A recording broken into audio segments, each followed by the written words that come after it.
English learners. Let me ask you something. Do you ever wish you could practice your English, but you feel like there's nobody to practice with?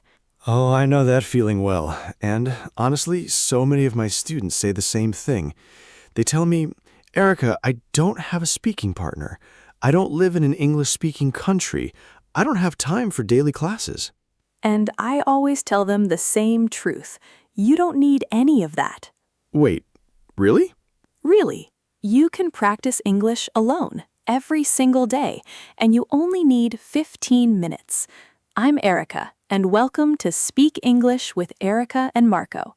Today, I'll show you exactly how to use just 15 minutes a day to practice English by yourself, at home, anywhere.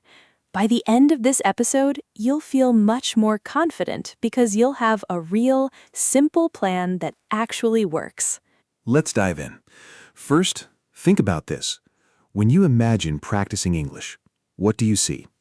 A big desk with a huge textbook? A strict teacher pointing at a whiteboard? Yeah, many people think English practice has to be serious, hard, and uncomfortable.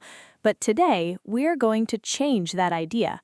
Practicing English can be simple, fun, and part of your everyday life, while you drink your morning coffee, walk to work, or even get ready in the bathroom. The bathroom? Yes, some of the best English practice happens in the bathroom. We'll get to that in a moment. Okay, so let me ask you this. How long is 15 minutes? It's the time for one short YouTube video. It's the time to eat a snack. It's the time you spend scrolling on your phone before sleep. Don't tell me you don't have 15 minutes. You do. And if you use those minutes the right way, your English can change completely. Not in one day, but over weeks and months, you will be amazed. So here is my simple plan. I call it the 15-minute daily English habit, and it has 3 parts. Part 1, 5 minutes of listening. Part 2, 5 minutes of speaking. Part 3, 5 minutes of writing or reading. 5, 5, 5. 15 minutes total. Simple, right? Now let me walk you through each part. What to do, why it works, and real examples you can start today, not tomorrow. I know some of you are thinking, Erica, I listen to English all the time. Netflix, music, doesn't that count? Here's the truth. Listening to English in the background while you're doing other things, not really paying attention, that's not real practice. That's just noise. Real listening practice means you are focused. You are trying to understand every word, or at least most of them. And the beautiful thing? You only need to do this for 5 minutes. Just 5 minutes of focused listening. What should you listen to? Short content. A short podcast episode like this one. A short YouTube video. One scene from a TV show. But here's the key. Don't just listen. Listen with a goal. What's a listening goal? Before you press play, ask yourself a question. For example, what is this video about? Or how does this person feel? Or what 3 things did they say? When you have a question in mind, your brain listens actively, looking for the answer. That's when real learning happens. Let me give you an example. Say you watch a 1-minute video of someone talking about their morning routine. Before you press play, ask, what does this person do first in the morning? Then listen. Maybe you hear, first, I wake up and drink a glass of water. Bingo, you got the answer. Then listen one more time. The second time, don't look for the answer, just enjoy it. Try to catch more words. Feel the rhythm of the language. 2 listens, 1 question, 5 minutes. That's your listening practice done. Quick tip. If you can find a transcript, the written version of what someone says, use it. Many YouTube videos have subtitles. That's a kind of transcript. There's no shame in reading while you listen. It helps your brain connect the sound to the spelling, which is incredibly powerful for beginners. This part surprises people the most. 5 minutes of speaking. Marco, I can already hear some of you. Marco, I just said I don't have a speaking partner. That's why I'm listening to this episode. I hear you, but here's the secret. You don't need another person. You can speak alone, and it works. It's called self-talk, or shadowing, or solo speaking practice. Language researchers say it's one of the most effective ways to improve speaking fluency. Why? Because when you speak, even alone, your mouth practices the movement of English sounds. Your brain practices putting words together quickly, and your confidence grows because you are doing it, not just thinking about it. So, how do you practice speaking alone? I have 3 favorite methods. Method 1. Describe your day. Just talk about your day out loud in English. Do it in the morning, at night, or while walking. Say what you are doing, what you did, or what you will do. Simple, short sentences. For example, today is Monday. I woke up at 7. I had coffee and toast. Then I got dressed. Now I'm going to work. Simple. But when you say those words out loud, you practice real grammar. Past tense, present tense, time words like then, now, after. The more you do it, the faster and more natural it becomes. Method 2. Talk to yourself in the mirror. Yes, go stand in front of your mirror and talk. I do this. My students do this. It feels strange at first, I know, but it's so good for you. Why the mirror? Because you can see your face and your mouth moving, and you can practice your expressions. English isn't just words. It's your face, your voice, your energy. What do you say? Anything. Introduce yourself. Hi, my name is Marco. I'm from Italy. I love learning languages. Describe what you see. I see a person with short hair. He looks a little tired. He needs more coffee. Or pretend you're in a situation, a job interview, a coffee shop, a conversation with a new friend. Just play. Have fun. Method 3, my personal favorite, the repeat and change method. Take a sentence and say it out loud. Then change one word and say it again. Then change another word and say it again. Let me show you. Start with, I want to drink coffee. Change one word. I want to drink tea. Change another. I want to eat tea. That doesn't make sense, so change it back. I want to eat rice. Then I want to cook rice. Then she wants to cook rice. Then she wants to cook dinner. See what we're doing? Building sentences, playing with grammar, and doing it by speaking out loud. This trains your brain to be flexible, to change and adjust quickly when you speak. Do this for 5 minutes. Set a timer on your phone, and just play with sentences. Erica. Now part 3, 5 minutes of writing or reading. I love this part because it's so flexible. You can do it on the bus, in bed, at your desk, anywhere. Let me be clear. This is not study time, not opening your grammar textbook and doing exercises. No, this is real, practical writing and reading that helps you use English in your life. Let's start with the writing side. Every day, write just 3 to 5 sentences in English. That's it. Not a paragraph, not an essay, 3 to 5 sentences about anything. Write about your day. Today I felt tired. I had a busy morning, but I drank my coffee and felt better. Done. That's your writing practice. Write about something you saw. I saw a funny dog on my walk today. It was wearing a little jacket. It looked very serious. Perfect. Write about how you feel. I feel nervous about speaking English, but I am trying every day. I am getting better. Do you see what's happening? When you write, you are thinking in English, choosing words, building sentences, checking grammar, all at the same time, quietly and naturally, without pressure.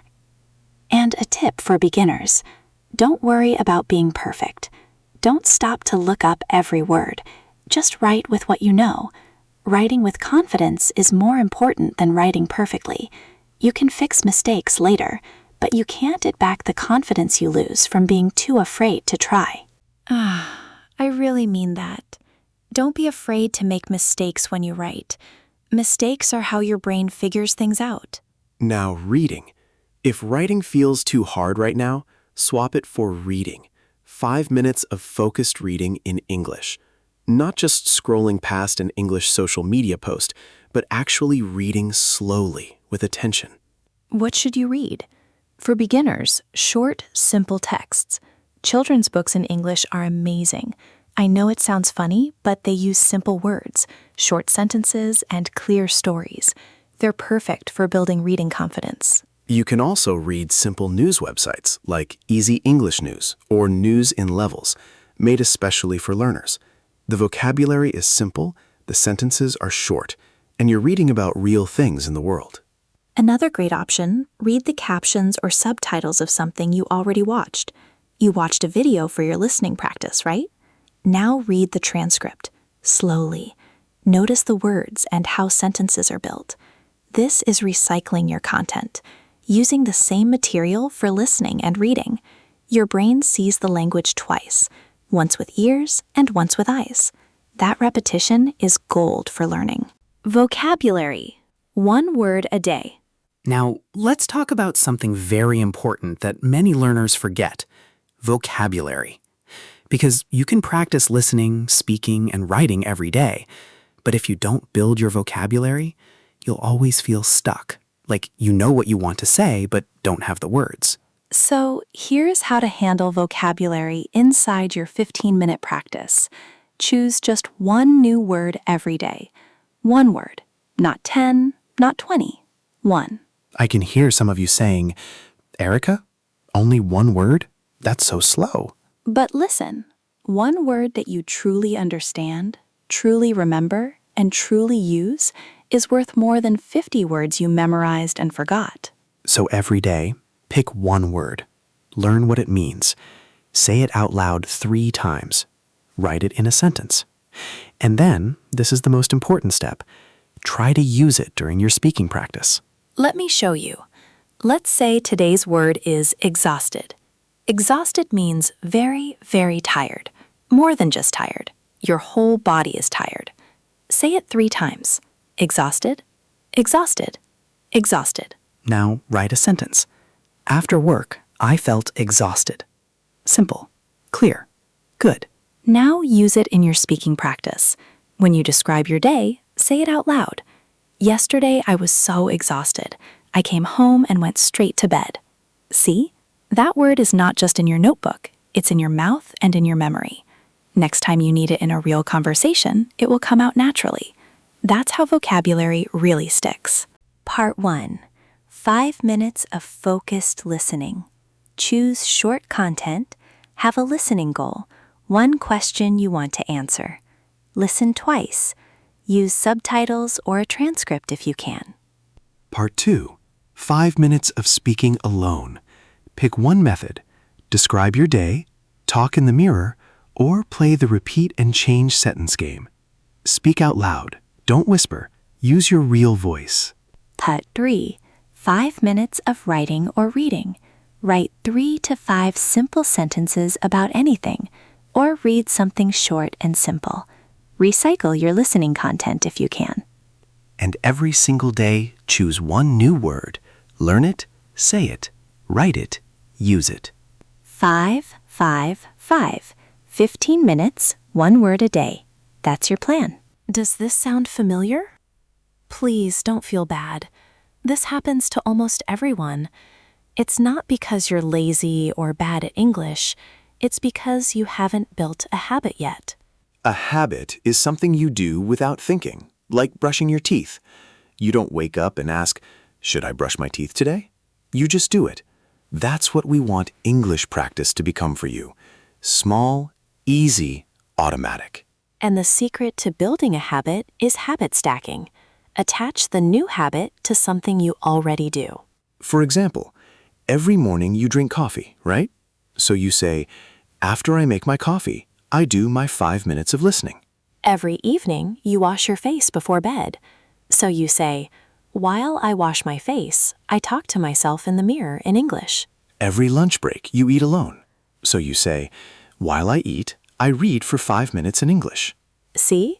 You're not adding something new to your day. You're plugging English practice into moments that already exist. Small, easy, sustainable. Remember, consistency beats intensity every time.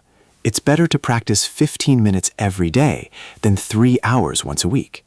Your brain learns language through repetition over time, not through one big stressful session. Think of it like watering a plant. If you water a little every day, it grows. If you dump a huge bucket once a week and then forget it, the plant struggles. Your English is the plant. Water it every day, just a little, and watch it grow. We're almost done, and I want to leave you with one final thought. Many English learners wait. They wait until they feel ready. They wait until they have more time. They wait until their English is good enough to start practicing. But here's what I want you to know. You will never feel ready. Waiting does not build confidence. Doing builds confidence. Every time you open your mouth and speak English, even alone, even quietly, even with mistakes, you are becoming a better English speaker. Every single time. So today, not tomorrow, not Monday, not when things are less busy, today, try your 15 minutes. 5 minutes of listening, 5 minutes of speaking, 5 minutes of writing or reading. You have the plan, you have the tools, and now you have no excuse. I say that with so much love. You can do this. I believe in you, and we will be here every episode cheering you on. Thank you so much for spending this time with us today. I'm Marco. And I'm Erica, from Speak English with Erica and Marco. Both keep practicing, keep going, and we'll see you in the next episode. Bye for now.